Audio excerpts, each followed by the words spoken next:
Salut, salut! Nous revoilà pour un format FFF qui, semble-t-il, vous a bien plu et on en est ravis. Donc, pour cette deuxième vidéo autour de ce format concept, on a comme promis choisi une liste qui nous a été envoyée par un des abonnés de la chaîne et qu'on va se faire un plaisir d'analyser en voyant si elle coche bien toutes les cases de notre concept. Alors, on remercie Quentin pour la liste qui nous a été envoyée et qu'on va regarder ensemble dès à présent.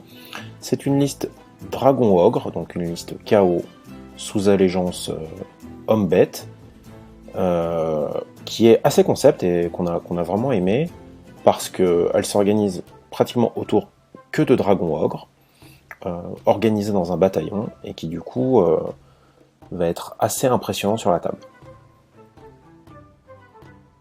Alors, on va passer en revue rapidement la liste, je ne vais pas rentrer dans le détail trop des règles, juste vous expliquer un petit peu ce que fait la liste, et puis ensuite on verra en quoi on la trouve particulièrement intéressante on vous lira même ce que Quentin nous a envoyé pour vous donner un petit peu une idée de en quoi l'ensemble est homogène. Donc la liste est pratiquement réunie intégralement dans un bataillon Thunderscorn Stormherd, qui est du coup d'une sous-allégeance de Thunderscorn autour de la tempête, qui est mené par un dragon ogre Shaggoth, évidemment, qui est le général de cette liste. Il a comme trait de commandement incroyablement vieux, comme artefact corps de la tempête et comme sort pluie diluvienne. L'idée générale en fait en Thunderscorn, c'est qu'on peut faire avancer l'armée avant le début de la bataille. Le corps de la tempête permet de relancer le dé qui détermine ce mouvement pré-game en gros, et cette allégeance permet aussi de faire une advance et de charger par la suite. Donc on voit assez vite que la liste a un mouvement de base, donc les dragons auront un mouvement de base de 8 pas, plus un des 3 de créatures de la tempête, avec une relance qui est liée au corps de la tempête, plus le 1d6 de course, les 2d6 de charge rendus possibles par le fait de advance et charge du corps de la tempête.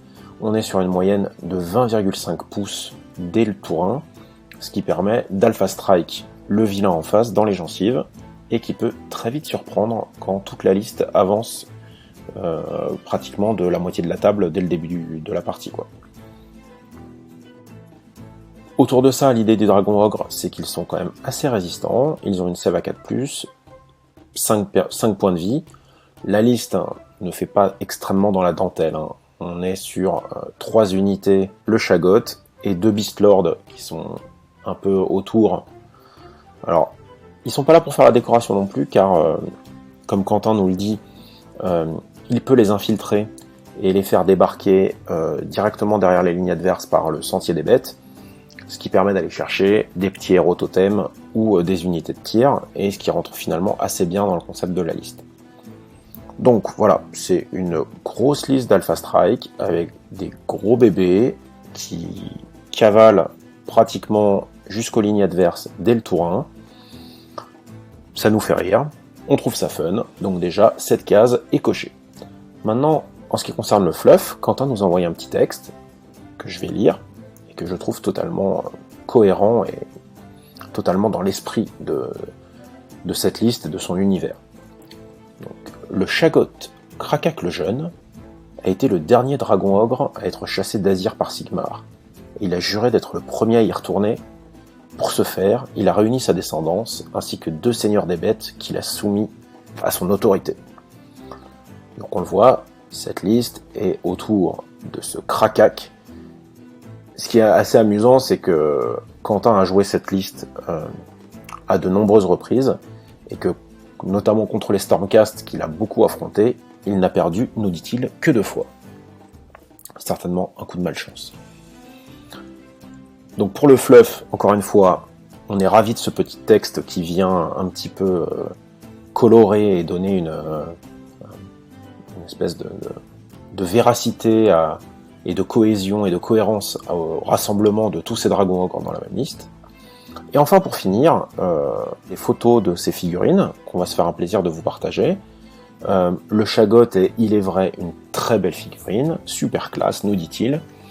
Et effectivement, le poser sur la table avec l'intégralité de ses petits copains, ça fait quand même une espèce de cavalcade, une cavalerie d'hommes bêtes assoiffés de sang, avec derrière effectivement ces deux petits Beast Lords qui peuvent aller débarquer directement chez l'adversaire. On a une belle liste, on a une liste qui est fondée principalement sur un type de figurine, mais qui permet aussi des conversions.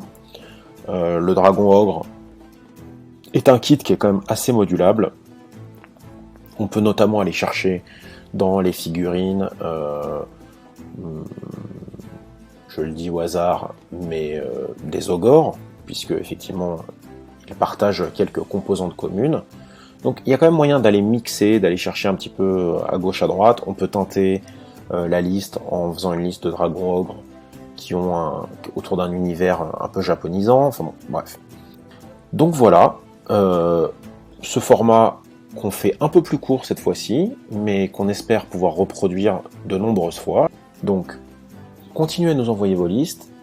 Continuez à nous envoyer des listes agrémentées d'un petit texte qui nous explique en quoi le fluff autour de votre armée vous semble intéressant, quel est le projet hobby derrière, éventuellement des conversions, éventuellement l'impact visuel sur la table, et en quoi selon vous elle vous semble fun à jouer. Voilà, on est volontairement plus court. On espère que cette nouvelle petite et courte vidéo vous a plu. On espère continuer à recevoir beaucoup de listes, et on vous dit à très bientôt pour un nouvel épisode de FFF.